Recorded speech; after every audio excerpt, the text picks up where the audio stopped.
ಚಳಿಗಾಲದ ಸಮಯ ಸರಸಪ್ಪನ ಹೊಲ ಮತ್ತು ತೋಟದಲ್ಲಿ ಮಾವು ಹಣ್ಣಾಗಿದ್ದವು ಮತ್ತು ತರಕಾರಿಗಳು ಕೀಳಲು ಬೆಳೆದಿದ್ದವು. ಸರಸಪ್ರ ಈ ಸಾರಿ ತನ್ನ ಬೆಳೆ ಚೆನ್ನಾಗಿ ಬಂದಿದ್ದುದರಿಂದ ತುಂಬಾ ಖುಷಿಯಲ್ಲಿದ್ದ. ಒಂದು ದಿನ ಸರಸಪ್ಪ ತೋಟದಲ್ಲಿ ಕೆಲಸ ಮಾಡುತ್ತಿರುವಾಗ ರಸ್ತೆಯಲ್ಲಿ ಸುಮ ನಡೆದುಕೊಂಡು ಹೋಗುತ್ತಿದ್ದಳು. ಆಕೆಯನ್ನು ಕಂಡ ತಕ್ಷಣವೇ ಸರಸಪ್ಪ ಕೂಗಿದ, "ಓ ಸುಮ ಆಂಟಿ, ಎಲ್ಲಿಗೆ ಹೋಗ್ತಿದ್ದೀರಾ?" ಸುಮ ಸರಸಪ್ಪನ ಧ್ವನಿ ಕೇಳಿ ಅಲ್ಲಿ ನಿಂತು ಸರಸಪ್ಪನ ತೋಟದ ಕಡೆ ತಿರುಗಿ ನೋಡಿದಳು. ಅಲ್ಲಿ ಸರಸಪ್ಪ ಕೈ ಎತ್ತಿ ಆಡಿಸಿ ತಾನು ಇಲ್ಲೇ ಇದ್ದೀನಿ ಎಂದು ತೋರ್ಪಡಿಸಿಕೊಂಡನು.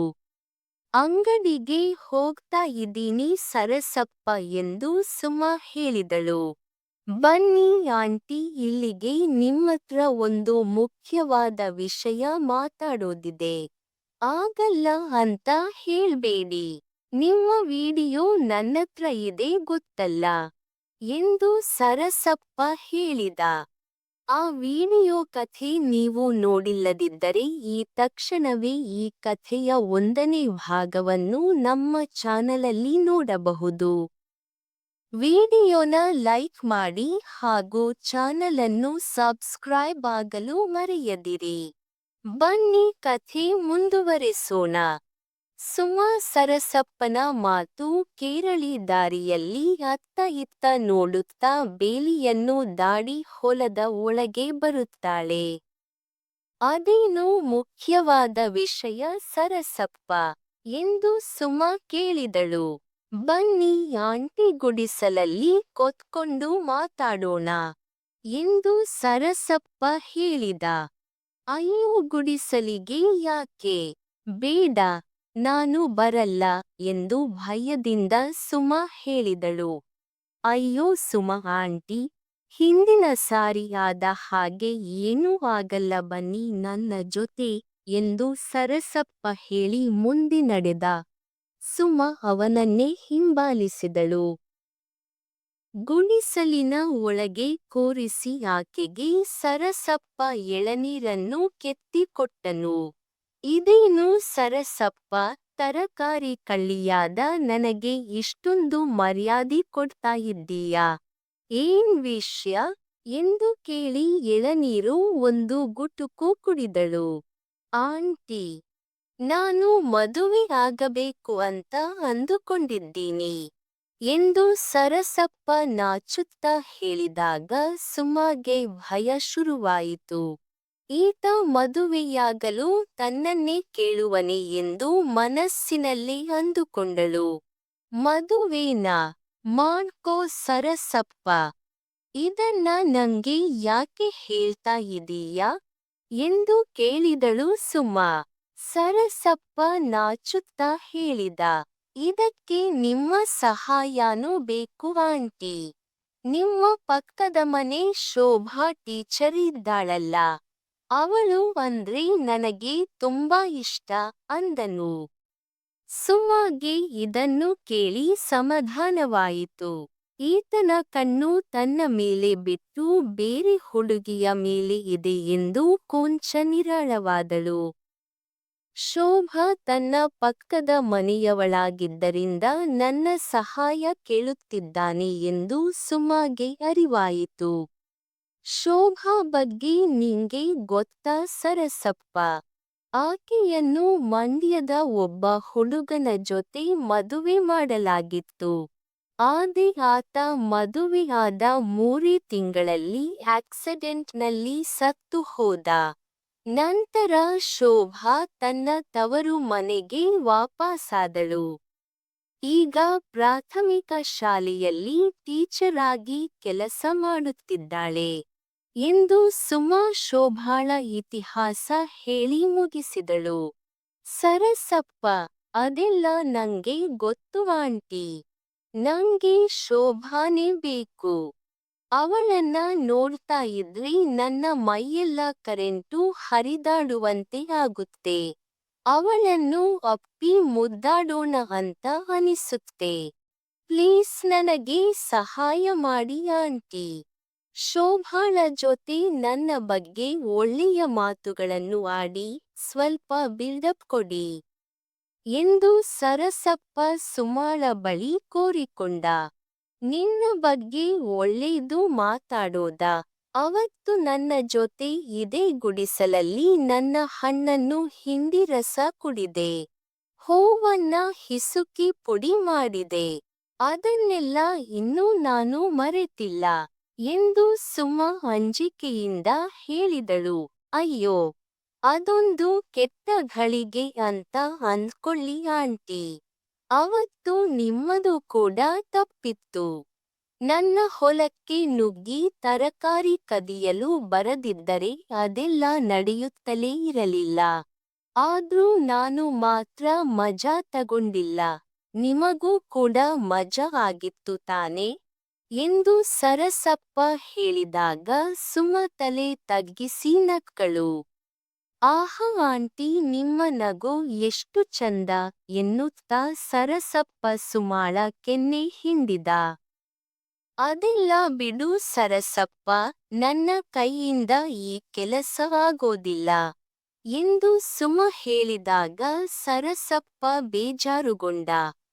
ನೀವು ಈ ರೀತಿ ಹೇಳಿ ನನ್ನ ಬಳಿ ಇರೋ ವಿಡಿಯೋನ ಉಪಯೋಗ ಮಾಡೋ ಥರ ಮಾಡ್ಬೇಡಿ ಎಂದು ಸರಸಪ್ಪ ಹೆದರಿಸಲು ಯತ್ನಿಸಿದ. ನೋಡು ನೋಡು, ಬಾಯಿ ತೆಗೆದ್ರೆ ಆ ವಿಡಿಯೋ ವಿಷಯನೇ ಎತ್ತುತ್ತೀಯ. ನಿನ್ನಂಥವನಿಗೆ ಸಹಾಯ ಮಾಡೇಕೆ ನಂಗೆ ಮನಸ್ಸು ಬರಲ್ಲ ಸರಸಪ್ಪ ಎಂದು ಸುಮ ಹೇಳಿದಾಗ ಆತ ಸ್ವಲ್ಪ ಯೋಚಿಸುತ್ತಾ ಮೌನವಾಗಿ ಕುಳಿತ.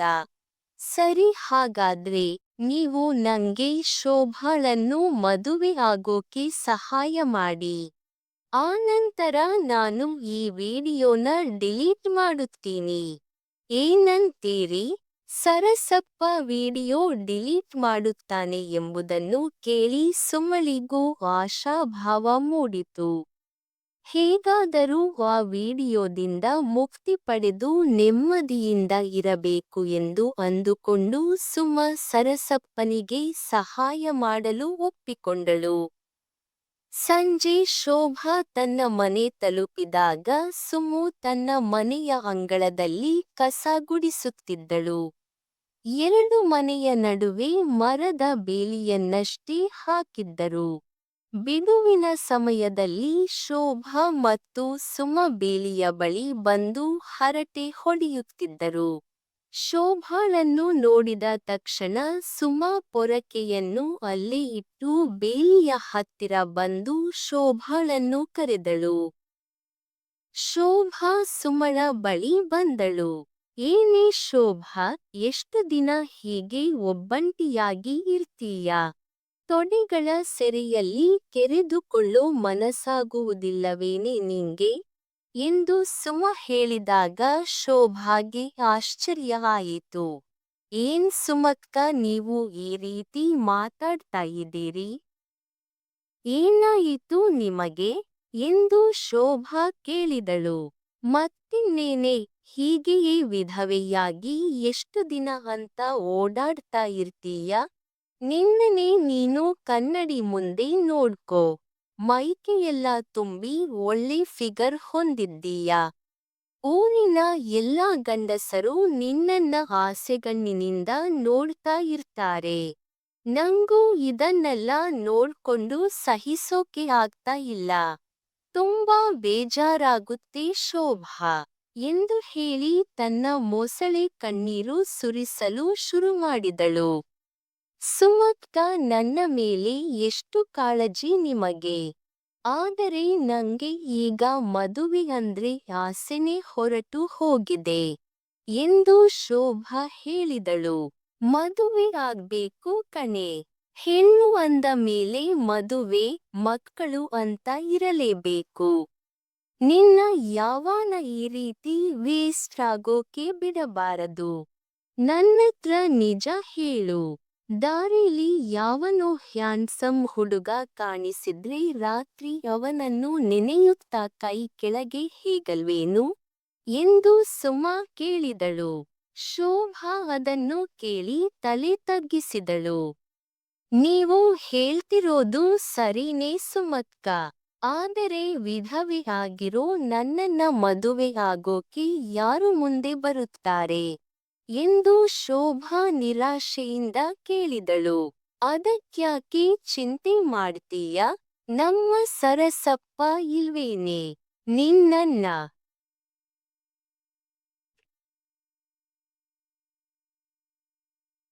ಕಂಡ್ರೆ ಅವನ ಹಾವು ಸೆಟೆದು ನಿಲ್ಲುತ್ತಂತೆ ಕಣೆ. ನೀನು ಹೂವನ್ನು ಸಾಕು. ಇವತ್ತೇ ನಿನ್ನನ್ನ ಮದುವೆ ಆಗೋಕೆ ರೆಡಿ ಇದ್ದಾನೆ ಎಂದು ಸುಮ ಹೇಳಿದಾಗ ಸುಮ ನಾಚಿ ನಕ್ಕಳು. ಸುಮಗೆ ಶೋಭಾಳ ಸಮ್ಮತಿ ಸಿಕ್ಕಿತು. ಮುಂದಿನ ತಿಂಗಳು ಮದುವೆನೂ ಆಯಿತು. ಸರಸಪ್ಪ ಮೊದಲ ರಾತ್ರಿ ಶೋಭಾಳನ್ನು ಹಲವು ಭಂಗಿಗಳಲ್ಲಿ ಅನುಭವಿಸಿ ಸುಖಪಟ್ಟ. ಇಬ್ಬರ ಆನಂದದ ರೋದನೆಯು ಸುಮಾಳ ಮನೆವರೆಗೂ ಕೇಳುತ್ತಿತ್ತು. ಇದನ್ನು ಕೇಳಿ ಸುಮಾಳಿಗೂ ಮತ್ತು ಅವಳ ಗಂಡನಿಗೂ ಮೂಡು ಬಂದು ಆತ ಸುಮಾಳ ಮೇಲೆ ಬಿದ್ದು ಆಕೆಯನ್ನು ಹೊಲದಲ್ಲಿ ಬಿತ್ತಲು ಹೂಳುವ ರೀತಿ ಬೇಸಾಯ ಮಾಡಿದನು. ಮರುದಿನ ಬೆಳಿಗ್ಗೆ ಶೋಭಾ ಮತ್ತು ಸುಮ ನೋವಿನಿಂದ ನಿಧಾನವಾಗಿ ಬೇಲಿಯ ಬಳಿ ಕುಂದುತ್ತಾ ಬಂದರು. ನಿಮ್ಮಿಬ್ಬರ ಕಿರುಚಾಟ ಕೇಳಿ ನನ್ನ ಗಂಡನಿಗೂ ಮೂಡು ಬಂತು ಕಣೆ ಎಂದು ಹೇಳಿದಾಗ ಶೋಭಾ ನಕ್ಕಳು. ನೀವು ಹೇಳಿದ್ದು ನಿಜಾನೇ ಸುಮಕ್ಕ. ಅವರು ನನ್ನ ಮೇಲೆ ಎಷ್ಟು ವರ್ಷಗಳಿಂದ ಆಸೆ ಇದ್ದುಕೊಂಡಿದ್ದರೋ ಏನೋ. ಬೆಳಗಿನ ಜಾವದವರೆಗೂ ಮಲಗೋಕೆ ಬಿಡದೆ ನನ್ನನ್ನ ಎತ್ತಿ ಬೀಳಿಸಿ ನನ್ನ ಮೇಲೆ ಹಾರಿ ಸೊಂಟಾನೆ ಮುರಿದುಕೊಂಡರು ಎಂದು ಶೋಭಾ ಹೇಳಿದಾಗ ಸರಸಪ್ಪನ ತಾಕತ್ತಿನ ಬಗ್ಗೆ ತನಗೆ ಗೊತ್ತಿದ್ದ ವಿಷಯವೇ ಎಂದು ಸುಮ ಮನದೊಳಗೆ ಅಂದುಕೊಂಡು ನಕ್ಕಳು. ಮರುದಿನ ಮಧ್ಯಾಹ್ನ ನವವಿವಾಹಿತ ಸರಸಪ್ಪ ಮತ್ತು ಶೋಭಾಳನ್ನು ಸುಮ ಅವಳ ಮನೆಗೆ ಊಟಕ್ಕೆ ಕರೆದಿದ್ದಳು. ಎಲ್ಲರೂ ಊಟ ಮುಗಿಸಿ ಸುಮ ಅಡುಗೆ ಕೋಣೆಯಲ್ಲಿ ಪಾತ್ರೆ ತೊಳೆಯುತ್ತಿದ್ದಾಗ ಸರಸಪ್ಪ ಅಲ್ಲಿಗೆ ಬಂದನು. ಸುಮಳ ಕಣ್ಣೆದುರೇ ಅವನ ಮೊಬೈಲ್ ಫೋನಿನಲ್ಲಿ ಇದ್ದ ಆ ವಿಡಿಯೋವನ್ನು ಡಿಲೀಟ್ ಮಾಡಿದನು. ಹಳೆಯದನ್ನೆಲ್ಲ ಮರೆತು ಇಬ್ಬರೂ ಸ್ನೇಹಿತರಾಗಿ ಇರೋಣ ಎಂದು ಸರಸಪ್ಪ ಹೇಳಿದಾಗ ಸುಮ ಕೂಡ ನಕ್ಕು ನಂತರ ಇಬ್ಬರೂ ಕೈಮಿಲಾಯಿಸಿಕೊಂಡರು.